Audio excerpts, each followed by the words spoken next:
Welcome to Back to Flour. Buongiorno, Lena.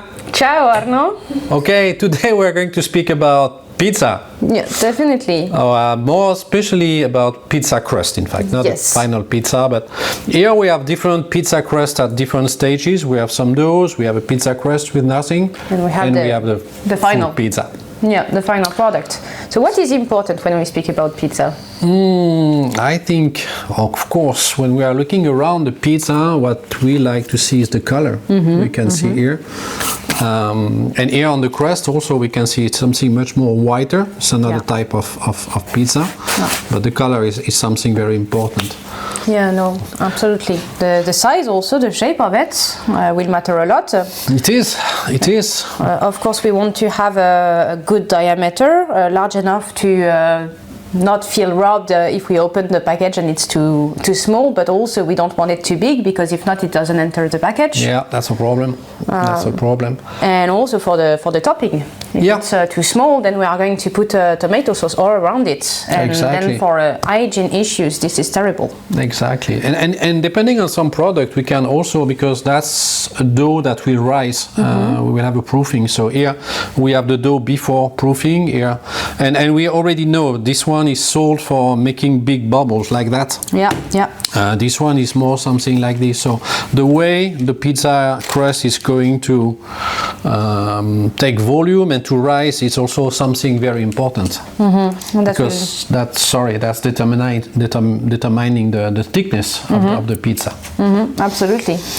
And well, of course, then during baking we will also have some properties developing, such as the crispiness.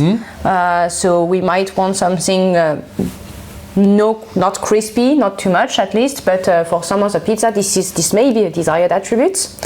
And that will directly impact the chewiness properties, the structure of the crumb as well. Maybe we can open it a little bit. Yeah, that's nice.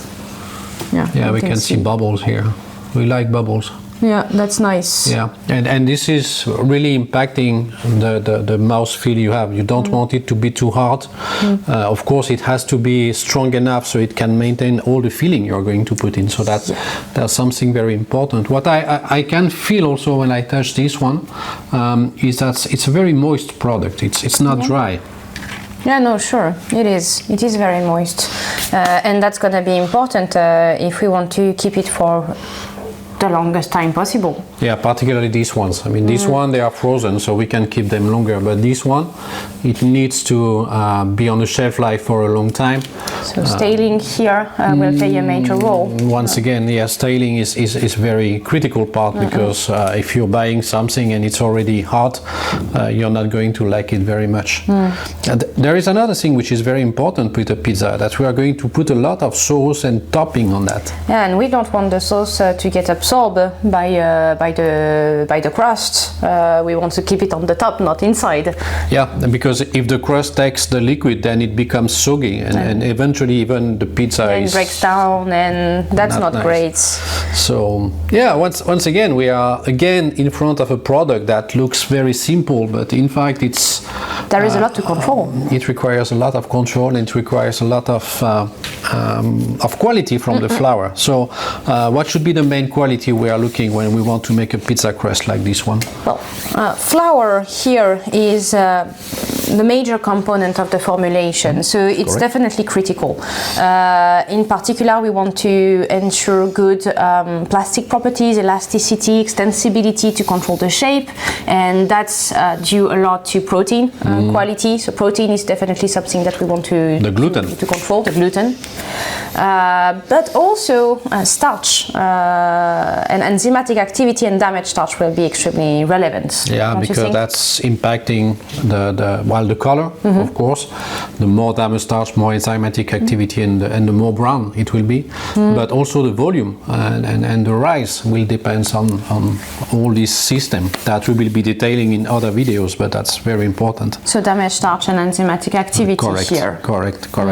And also we can speak about starch gelatinization. Like all product, when you are going from this product, which is dough, and you go to this one, and to this one, sorry, then of course you are baking, and when you are baking you are gelatinizing the starch, and the way the starch gelatinizing is really impacting all the creme like it that. is what is creating the structure in the end of the product, and so the mouthfeel and really the texture of the creme, so that's very important. And of course we mentioned that gluten here is particularly relevant, and to ensure a good gluten development we also like to have lipids in the flour and maybe in the formulation as well. It will smoothen the gluten development, so that's you can add sometimes some olive oil. We can have an impact on the gluten properties, definitely. And on the taste. And on the taste. And we have been mentioning about the staling of this crust, and I think we know there are two things which are really impacting the staling. The first one is moisture, so the capacity of absorb water, and the other one is, as always, starch retrogradation. Starch retrogradation is also very important for the shelf life of this product. We were mentioning the color also. Here it's kind of white color. What is impacting also the color? Well, obviously ash. If we have generally we like to have a low amount of ash in order to keep a white product. Inside we also do not want to have some spots, let's say, of ash. With more ash, then you're going to have a more grayish product, which is not extremely appealing. Yeah, that's not. You were mentioning damaged starch, and here we have two examples of two doughs, and there is one big difference when we look at these doughs. When here, this one is, you know, sticky. If I do the same thing here, nothing happens. And this stickiness is related to damaged starch, right? Yeah, probably a faulty balance between damaged starch and protein. They both absorb a lot of water, but if we have too much damaged starch, then there is not enough protein to retain the water.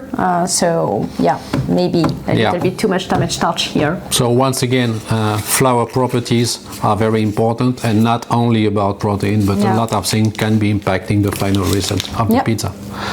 Thank you, Lena. Thank you, Arno.